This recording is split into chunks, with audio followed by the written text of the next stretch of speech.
Heading into the 20th century, sort of the general consensus of scientists around the world was that religion was on the downturn and would only become less and less important as the 20th century went on.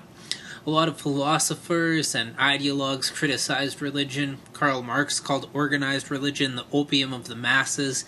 He argues in the Communist Manifesto that religion is just a tool used by elite to control the masses. So, a lot of intellectuals thought that supernatural explanations of the world would no longer be needed once science could answer most of people's questions. And this happened in some places. Great Britain and France were both formerly very religious countries, and today they've lost much of their religious character. The Soviet Union and other communist governments persecuted religion, and today much of the former Soviet Union and Eastern Europe are some of the least religious places in the world. But contrary to what a lot of scientists predicted about the disappearance of religion, religion has played an extremely important role in the 20th century and continues to play a major role in the world today. And we talked about the spread of religions in this class, particularly the spread of Buddhism and Christianity and Islam. And these religions had long spread far beyond their places of origin, and this continued into the 20th and 21st centuries. Different kinds of Christianity have spread in non-Muslim Africa, in India, and East Asia, so that by the year 2000, there are 82 million Chinese people who identified themselves as Christians. And almost 2/3 of the world's Christians live now in Asia or Africa or Latin America. On top of Christianity, we have the continued spread of Islam, and this is largely due to the migration of Muslims from the Islamic world to Europe and North America. So, religion is continuing to grow, and I guess it's not surprising that there's conflict between elements of modern life and globalization and elements of religion, and this issue came up in the section on feminism. They're just features of the modern world that established religions find threatening. The first is science, and science challenges the core beliefs of religions that rely on supernatural explanations to explain why things are the way they are. But there's more than just science. Consumerism and materialism challenge traditional religious values. Communism challenges social classes. In India, for example, this idea of social classes is built right into Hinduism. Feminism challenges gender roles and what is the proper relationship between man and woman, and feminism often goes against what is said in the Bible or in the Quran. Nations often have a national religion, but this national religion and national character in general can be watered down by a global economy, because with a global economy comes cultural influences from other countries. In response to all these forces of the modern world that sort of challenge traditional religious belief systems, there's been a rise in the 20th century of what is widely known as religious fundamentalism. And religious fundamentalism is always about defending a religion, sometimes militantly defending a religion, and to some extent, fundamentalist movements have taken shape in all major religious traditions. So, fundamentalism has been a global response, a religious response to globalization and the emergence of a more global culture. Fundamentalist movements emerged in response to things we talk about: materialism, communism, feminism, sexual freedom, really all these things. And fundamentalism always pits the struggle between these religions and modern forces as a sort of cosmic war, a battle between good and evil. So this term, religious fundamentalism, has its origins in the United States. Religious conservatives in the early 20th century were upset of scientific challenges to the Bible, especially Charles Darwin's concept of evolution. And the core beliefs of the fundamentalist movement in the United States rest on the notion that the Bible is the literal truth. Now, a lot of people are Christians that don't believe that everything in the Bible is literally true. Instead, it's viewed as more of an allegory. There's stories to illustrate important truths about the world. But if the Bible is literally true, then the earth is only a few thousand years old and Jesus is going to be coming back to earth.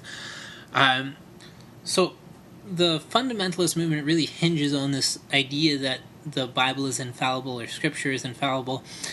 By the 1970s, fundamentalist Christians in the United States had organized themselves politically into a movement widely known as the religious right or religious conservatives, and today they're a minority, but a very vocal minority in American politics. But religious fundamentalism has been a global response to modernity and globalization, not just a Christian response. In India, a Hindu fundamentalist movement recently emerged known as Hindutva, or Hindu nationalism. And this movement gained a lot of popularity in the 1980s. It's influential in the government in India and party politics in India. And the core belief of this movement is that India has always been a Hindu nation. In the past, it's true, India's been invaded by Muslims, then it's been invaded by the Christian British, and then it's been co-opted by a secular state of independent India, so a non-religious post-colonial India. But according to Hindu fundamentalists, India has always been a Hindu nation. And this movement's really been critical of the post-independence Indian leaders for trying to remake India in the image of a Western nation. And this movement's gained a lot of support from upper caste Hindus and middle caste Hindus who were critical of the INC for catering too much to the needs of Muslims or Sikhs or lower caste people. So it's still very much a part of party politics in India today. The most well-known brand of religious fundamentalism is probably Islamic fundamentalism, and this is so well known because of the terrorist attacks of September 11th, 2001. But the attacks of September 11th are just one expression of Islamic fundamentalism, and this is part of a much larger process. So, Islamic fundamentalism really gained momentum in the second half of the 20th century. After World War I, the British were given a mandate by the League of Nations to administer Palestine, which had been part of the former Ottoman Empire. The British went on to make conflicting promises to Palestinian Arabs and Jews who were living in Palestine. In the Balfour Declaration in 1917, the British government committed to supporting the creation of a Jewish state in Palestine, and they allowed for Jewish people to migrate in large numbers into Palestine.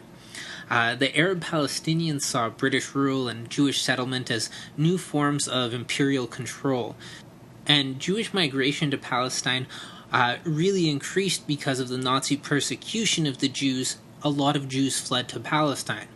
So, fast forward after World War II, the British hand over the mandate to the United Nations and they get out of Palestine. And the United Nations' plan was to divide Palestine in two. Before this happened, a civil war erupts between Jews and Palestinians, resulting in Jewish victory and the creation of the State of Israel in 1948. There was another war in 1967, also won by Israel, and Israel claimed more Arab territory. So Muslim Arabs were mad at the continued presence of Western powers in the areas they considered to be their homeland. On top of Israel, there's a lot of disillusionment with post-colonial governments and newly independent Arab states. A lot of Muslims thought that when they were fighting for independence, that once they created their own country, there would be a cultural and religious revival. And instead what they found was that these new independent governments, whether it be Egypt or Algeria or Iran, wanted to put their nations on the path to modernization and westernization. So, the central idea of Islamic fundamentalism is that any move towards Western values leads to the decline of Islam, weakens the Arab world vis-a-vis the West, and leaves the Arab world open to exploitation from the West. Only a return to the teachings of Islam would ensure the survival of Muslims as a people. The Islamic fundamentalist movement finds strength in an old Islamic concept called jihad. And jihad means literally to struggle. What it really means is to struggle for God. And it's an old term in Islam, but in the context of the 20th century, the concept of jihad really takes on a more specific meaning, and this is the defense of Islam against the intrusion of the West and an effort to create Islamic states. And this idea of jihad gains a lot of popularity, a lot of support in the Muslim world. And as a generalization, Muslims in the 20th century are becoming more religious. They're attending mosque more, they're praying regularly, there's more fasting. Many women voluntarily adopt modest Islamic dress and wear the veil. Governments in the Islamic world try more and more to appeal to this Islamic revival. And a major element of the Islamic renewal movement or revival movement were social services for the community. In countries from North Africa to Indonesia, Islamic revival movements operated schools and clinics and youth centers, publishing houses. It filled a role that the state wasn't doing. But there's a more sinister side to the Islamic revival movement as well, and that focused on violently overthrowing regimes in the Muslim world. In 1979, there is an uprising in the holy city of Mecca by a group that wanted to overthrow the Saudi Arabian government because it was too close with the United States, because they lived an un-Islamic lifestyle. The Saudi government was extremely rich because of oil in the country. Also in 1979, an Islamic movement comes to power in Iran and implements Sharia law as a form of government. In 1981, the president of Egypt, Anwar Sadat, was assassinated after he cracked down on Islamic opposition groups in Egypt. In 1996, the Taliban come to power in Afghanistan. So there's a lot of stuff happening here. When the Soviet Union invades Afghanistan in 1979, Muslims from all over the Arab world come to help free Afghanistan from the Soviet Union, who the Muslims viewed as atheists and communists. One of the people that came to the defense of Islam in Afghanistan was a rich Saudi Arabian named Osama bin Laden. During the Soviet invasion of Afghanistan, the United States and Osama bin Laden shared a common goal. They wanted to get the Soviet Union out of Afghanistan. And we know that Osama bin Laden ended up with American money and American weapons, but it's controversial as to how direct the relationship between the United States and bin Laden was. Osama bin Laden would later turn against the Saudi Arabian government during the 1990s when the Saudi government allowed the United States to station troops in Saudi Arabia during the first American war against Iraq in 1991. Bin Laden viewed American troops in Saudi Arabia, which is the country where Mecca, the holy city of Mecca, is, as a Western invasion of the Islamic world. In the meantime, bin Laden has formed a stateless terrorist organization known as Al-Qaeda. In the mid-90s, bin Laden escapes to Taliban-ruled Afghanistan, and it's from here in Afghanistan that he goes on to plan the September 11th attacks.